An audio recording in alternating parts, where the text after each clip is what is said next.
Côte d'Ivoire, sécurité. L'Abri Sud démasque un gang fantôme de l'autoroute Sud après une traque infernale. L'air est froid, lourd. Le 15 novembre 2025, la nuit tombe sur Grand Bassam lorsque l'étincelle s'allume. Une enquête qui piétinait depuis l'agression du 13 octobre 2025 à Port-Bouanani vient de connaître un tournant sismique. Ce matin funeste du 16 novembre 2025, les limiers du commissariat de Grand Bassam appréhendent un homme. Un suspect, un loup solitaire, du moins c'est ce qu'il prétend. Il est trouvé en possession d'une arme de poing. L'information électrisante remonte les échelons. Nous tenons un membre de la bande qui terrorise la zone côtière.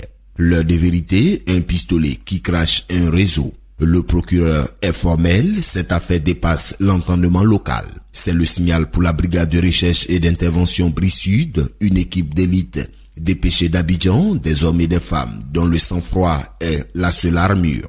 Le transfert se fait dans un silence de mort. Le long de l'autoroute, chaque kilomètre rapprochant les enquêteurs du cœur du mal. À la base de l'abri, l'interrogatoire est une partie d'échec brutal.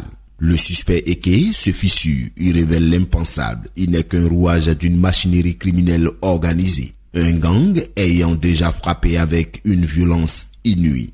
Pourtant, un détail vient s'aimer le doute. Une ombre dans le tableau, l'arme. Annoncée comme un Beretta 9 mm, l'expertise révèle que c'est une arme non létale, une gomme-cogne. Est-ce une ruse, une stratégie pour minimiser la peine ou le signe d'une bande qui joue sur la peur psychologique? Quoi qu'il en soit, le mal est fait et le réseau est réel. Adjamé, l'assaut final au cœur de la jungle urbaine. Les aveux de Ike sont le fil d'Ariane qui mène l'abri vers le repère. Adjamé, la banlieue grouillante, le ventre mou de la ville où les complices se cachent dans la masse. L'opération est éclair, chirurgicale. Les équipes de l'Abri Sud fondent sur les cibles. IE, le commerçant interpellé dans sa boutique. Le masque tombe sous le vernis de la respectabilité se cachait un cerveau du crime. AA, 10 jumeaux, traqués et acculés, cet homme au loup passé reconnaît lui aussi sa pleine participation au braquage. Le trio est entraîné. Les têtes pensantes, les bras armés sont neutralisés.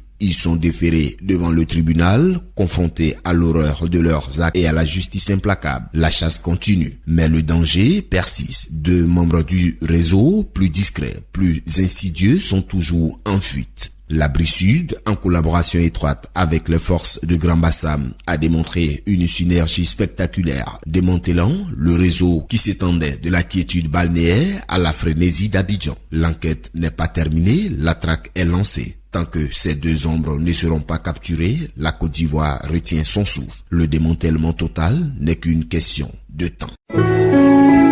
APRA, Agence Presse Radio et Audio.